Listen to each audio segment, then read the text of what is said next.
दोस्तों आज हम आपके लिए लेकर आए हैं नंबर सिस्टम अर्थात संख्या पद्धति। सबसे पहले हम संख्या पद्धति के बारे में जानने से पहले हम जानेंगे कि संख्या पद्धति होती क्या है। तो देखिए, नोट, प्राय सभी संख्याओं का निर्माण है वो किससे मिलकर होता है? अंकों से होता है। जो अंक होते हैं वो होते क्या हैं? देखिए, दशमिक संख्या प्रणाली में 0 से 9 तक कुल अंक कितने हो गए? 10 अंक होते हैं, यानी कि 0 से लेकर 9 तक के 0, 1, 2, 3, 4, 5, 6, 7, 8 और 9, इन्हीं 10 अंकों से संख्याएं बनी हुई होती हैं। टाइप्स ऑफ नंबर्स, ये जो संख्याएं होती हैं उनके प्रकार। तो सबसे पहले हम बात करते हैं नेचुरल नंबर, प्राकृत संख्या। तो जो प्राकृत संख्या होती है वो क्या होती है? प्राकृत संख्या होती है वो 1 से तो शुरू होती है और इन्फिनिटी तक जाती है, अर्थात अनंत तक जाती है। और जो प्राकृत संख्या है उसको हम गिनने में भी काम में लेते हैं, काउंटिंग जो है नंबर भी कह सकते हैं। अगली आती है होल नंबर, पूर्ण संख्या, जिनको हम प्राकृत संख्या के साथ साथ इसके अंदर 0 और ऐड होता है, अर्थात 0 से लेके जो अनंत तक संख्या जाएगी उसे हम पूर्ण संख्या कहेंगे। इसके बाद में तीसरी संख्या आती है इंटीजर्स नंबर, पूर्णांक संख्या। जो पूर्णांक संख्या होती है उसको हम i से डिनोट करते हैं, और ये जो i है वो माइनस अनंत से लेकर के प्लस अनंत तक होता है, अर्थात इसके अंदर अगर हम संख्या रेखा पर इसको प्रदर्शित करें तो हम इस प्रकार से प्रदर्शित कर सकते हैं 1, 2 और डैश डैश डैश, यहाँ पे क्या आ सकता है? अनंत, पॉजिटिव। इस तरफ -1, -2 और डैश डैश डैश माइनस अनंत। तो ये जो जितनी भी संख्याएं होती हैं इन सारी संख्याओं को अगर मिला दें तो हम उसको क्या कहेंगे? पूर्णांक संख्या। वैसे भी पूर्णांक इसी से ही पता चल रहा है, पूर्ण अंक हो जिसके अंदर वो पूर्णांक संख्याएं कहलाएगी। अगला आता है रेशनल नंबर, परमेय संख्या। जिन संख्याओं को p/q के रूप में व्यक्त किया जाता है वो परिमेय संख्या कहलाती है। जैसे एग्जाम्पल के तौर पे हम बात करें तो 7 है, जिसको हम क्या लिख सकते हैं? 7/1 p/q के रूप में व्यक्त कर दिया, हम इसको लिख सकते हैं 7/1। -2 को -2/1। इसके बाद में आता है 7/5, और इसके बाद में है 22/7। ये भी क्या है भाई?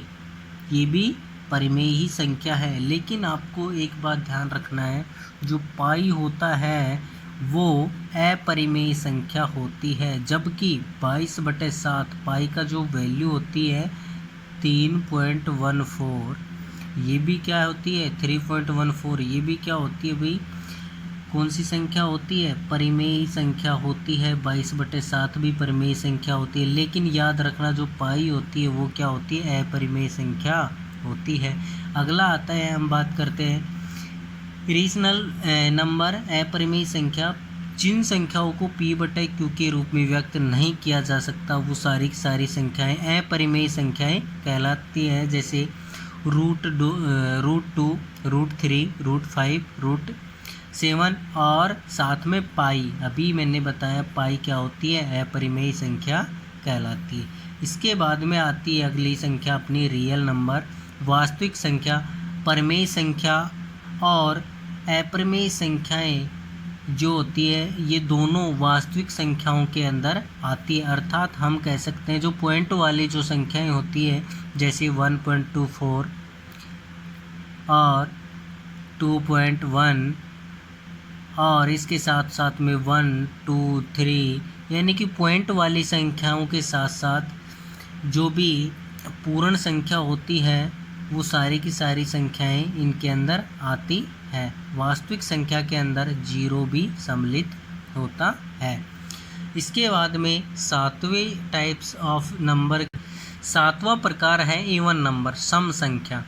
ऐसी संख्या है जो 2 से पूर्णतः विभाजित हो, अर्थात जब 2 से उस संख्या में भाग दें तो शेषफल क्या आए, 0 आए, वो सारी संख्याएं क्या कहलाएगी, इवन नंबर कहलाएगी, अर्थात सम संख्या कहलाएगी। जैसे 2 है, 4 है, जैसे हम बात करें 536 है, तो ये भी क्या है, सम संख्याएं हैं।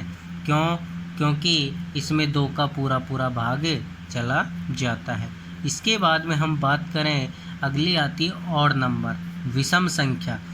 तो विषम संख्या किसे कहेंगे, जो संख्याएं 2 से पूर्णतः विभाजित नहीं हो वो क्या कहलाएगी, ऑड नंबर, विषम संख्या कहलाती है। जैसे 1, 3, 5, अर्थात 2 का भाग दें तो कुछ ना कुछ उसमें शेषफल जरूर बचेगा, वो संख्याएं क्या कहलाएगी, विषम संख्या। अगली आती है प्राइम नंबर, अर्थात अभाज्य संख्या। ऐसी संख्या जिसमें एक तथा शून्य के अलावा किसी भी संख्या का पूर्ण रूप से भाग नहीं जाए वो क्या कहलाएगी, अभाज्य संख्या कहलाएगी। देखिए, जो भी जितनी भी संख्याएं हैं उन सभी में एक का तो भाग जाता ही है, सभी संख्याओं में एक का तो भाग जाता ही है, लेकिन और शून्य का जाता है, इनके तो जाता ही है, लेकिन इनके अलावा किसी भी संख्या का अगर उसमें भाग चला जाए तो वो कौन सी कहलाएगी, अभाज्य संख्या, जिसके अंदर भाग नहीं जाए। जैसे 2 है तो 2 के अंदर भाई 1 का भाग जा रहा है और 2 का जा रहा है, इन दोनों के अलावा किसी भी संख्या का नहीं जा रहा। 11 है, इसके अंदर 1 का जा रहा है और 11 का जा रहा है, इन दोनों संख्या के अलावा किसी भी संख्या का 11 में भाग नहीं जा रहा, इसलिए ये कैसी संख्या है, अभाज्य संख्या होती है। और अगर इन दोनों के अलावा इसमें किसी संख्या का भाग चला जाए तो वो कौन सी कहलाएगी, भाज्य संख्या, जिसके बारे में अभी हम बात करने वाले हैं। अगला आता है कंपोजिट नंबर, भाज्य संख्या। इसमें क्या होता है, एक तथा अभाज्य संख्या को छोड़कर जितने भी संख्याएं बचती है वो सारी की सारी भाज्य संख्याएं कहलाएगी। या दूसरी परिभाषा इसकी हम ये कह सकते हैं कि स्वयं के अलावा किसी अन्य संख्या का भी भाग चला जाता है, एक या स्वयं के अलावा किसी अन्य संख्या का भी भाग चला जाता है। जैसे एग्जाम्पल की बात करें हम तो भाई 12 है, ठीक है, इसमें 1 का जा रहा है और 12 का तो जाएगा ही जाएगा, लेकिन इसके अलावा 2 का भी जा रहा है, 3 का भी जा रहा है, 4 का भी, या फिर इन सभी में से किसी एक का भी चला जाए तो भी वो कौन सी संख्या कहलाएगी, भाज्य संख्या कहलाती है। जैसे हम बात करें अगले 4 है, या फिर 4 है, ये क्या है, 1 से भी विभाजित है और 4 से भी है, 2 से भी है, इसलिए कैसी संख्या है, भाज्य संख्या है। अब इसके कुछ क्वेश्चन हैं वो हम धीरे धीरे अगली वीडियो में करने वाले हैं। मैं 1 या 2 क्वेश्चन इसी वीडियो में आपको बता देता हूं। तो हम सबसे पहले पहला क्वेश्चन देखते हैं, निम्न में से कौन सी संख्या अपरिमेय है। तो इसमें दिया गया है ऑप्शन में 22/7, बी ऑप्शन है पाई, सी है 1.333, इन्फिनिटिव तक जा रहा है 3, अर्थात 1.3 बार भी लिख सकते हैं इसको, और 3.14 जो कि पाई की वैल्यू होती है। तो इसमें पूछा है अपरिमेय संख्या, तो मैंने बताया था 22/7 जो होता है और 3.14 ये क्या है भाई, परिमेय संख्या होती है, जबकि पाई होती है वो क्या है, अपरिमेय संख्या। तो इसका सही आंसर क्या जाएगा, पाई। अगला क्वेश्चन है, निम्न में से कौन सी संख्या परिमेय है।